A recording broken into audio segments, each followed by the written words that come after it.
Video for March 29th, 2025. I would like to preface this video by saying I didn't do very well on this day. I stopped trading around bar 30 because I had stuff to do, but I only took one trade and I ended up buying. And obviously, that is not the correct thing to be doing on a day like today. Really silly, actually. We've been below the moving average pretty much the whole day. And I bought the 75% pullback of 24, 25, and 26, thinking that it might get a second leg up and we might start to go sideways after this much down. But that's really not a very good idea on obviously a bear trend day. And I don't know if this is a problem for anyone else, but sometimes you look at bull setups and they look better than they do in the opposite. If you look at you can do this on Thinkorswim. I don't know if you can do it on any other platform, but if you just type in forward slash or negative forward slash ESM25, if you're trading the ES, then it'll show you the opposite. And I probably would not be all that interested in selling here. So obviously, like I said, not really that great on my part personally today. I took one trade and that was it. And obviously my stop got ran. But it was a sell for any reason day. Obviously, this is really rare, right? To sell straight off for, I believe, 10, 11, 12 bars. But the thing to keep in mind on the sell for any reason days, I know I could have sold the close of 7, but I don't trade before or on bar 7. So I didn't. And then this was a 3-bar micro channel, 8, 9, 10, but I just only take the ones that light up. I've noticed that it's still reasonable to do that. So I ended up sitting out of the entire sell off, unfortunately. But something to keep in mind is that when it's moving down this strongly, you're not going to get a V bottom. And you're going to get a V bottom so rarely, I guess you can do the never say never thing because that's a part of trading. There is a percentage of anything, but it's going to happen to you like twice in your entire trading career that you're just going to sell off from bar 5 through bar 13 like that. And then the market on 14 is going to reverse up and you're going to get, 10 straight bull bars. And then it's never going to come back and touch bar 13. You could get a really uncomfortable pullback. It's completely possible that you get an uncomfortable pullback at some point, but the odds are you're going to go lower. And even if you sold the very low tick, if you're staring over here, what are you thinking to yourself? You're thinking, oh, I don't want to sell all the way down here. Look at all this. Why would I sell this close? 12, 11, 10. You're probably thinking the same thing the whole way down. Oh, it's too late to sell. I can't sell. It's so late. Well, if you're willing to scale in, then you're going to be fine. Or you could just sell and walk away for a few hours. And if you came back at the end of the day, you made 50 points, even if you sold the very low tick.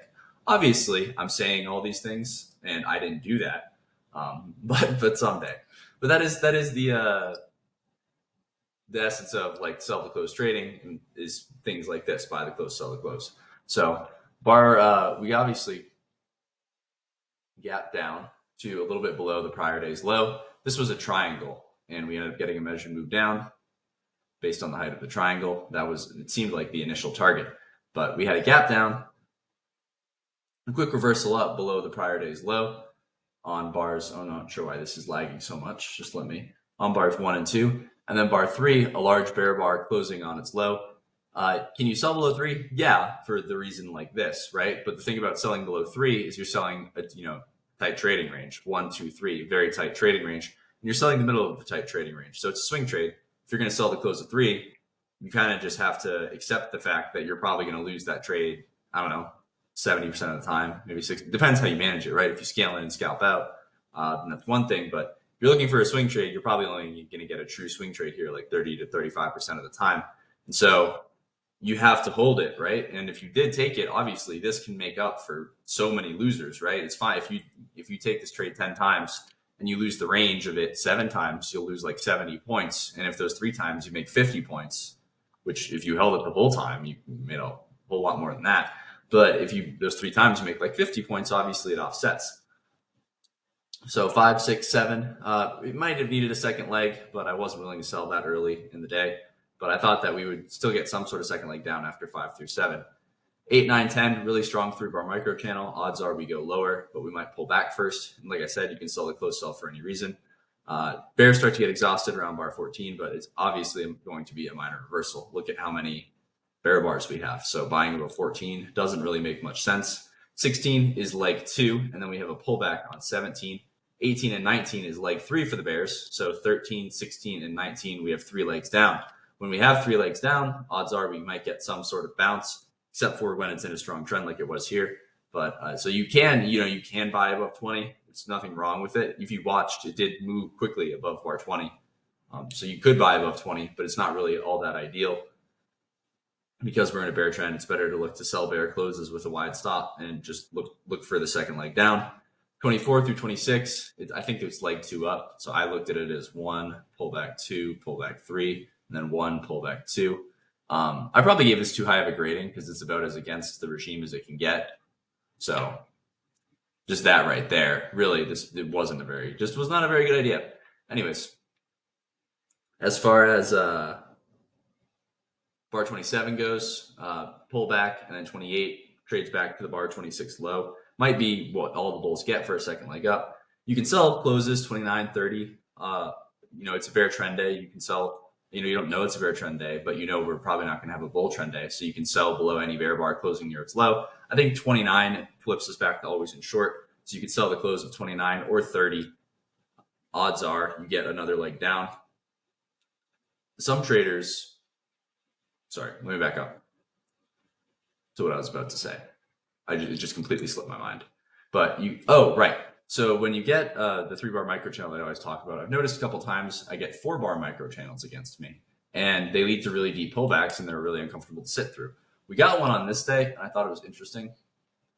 So we had a 3-bar micro channel, and then we had a 1, 2, 3, 4-bar micro channel. It ended up becoming a 6-bar micro channel. But I mentioned that I had bought and I scaled in and I got out at break even, and that's fine. I don't think there's anything wrong with that. But I know that 52 is probably going to be minor, at least at first, because of the 6-bar micro channel against me.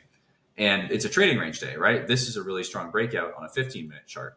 So where am I going with this? Well, odds are that it's a trading range day. This is a strong breakout, and this looks like a complex pullback.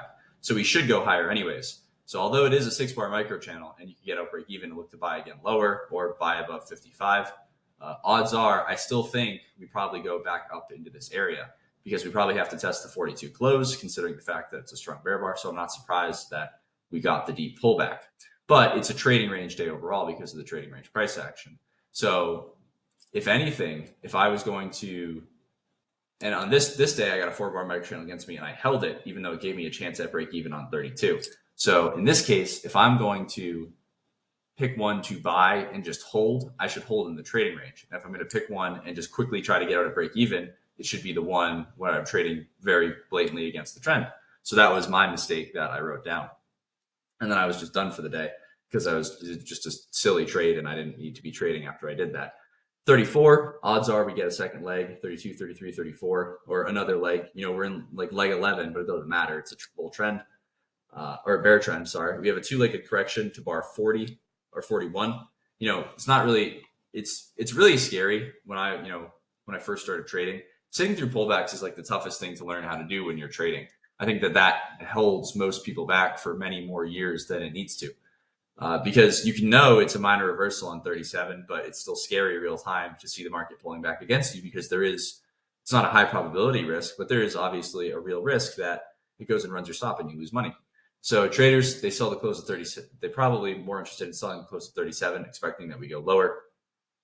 We get 2 legs up, 37 to 41, and then 42 through 44. Again, it's a really late leg, but it's a bear trend day. You can sell for any reason. And then we started to go sideways. 54, a big bull bar, one of the better bull bars on the day, and relatively late. We've gone over 50 bars below the moving average. Odds are we're going to get another leg up. But 56 was your leg up, right? So you have to think about what the odds are that the leg up is any good. And if you're selling or buying the close of 54, maybe better to buy the 50% pullback and scalp out like traders on 56. We get 3 legs down, 57, 59, and 62. And then obviously 65, 66 is probably some sort of leg 1. But it's kind of hard to leg count. It's starting to look like a trading range, and probably better to just be flat late in the day. When you sell off this much, odds are you're going to go sideways.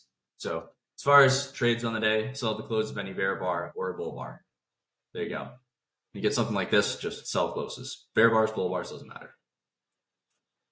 But stop orders, swing trade, good trade, and then just sell closes. Any of them. The daily chart, giant bear bar closing near its low. I think this is pretty interesting what we're getting here.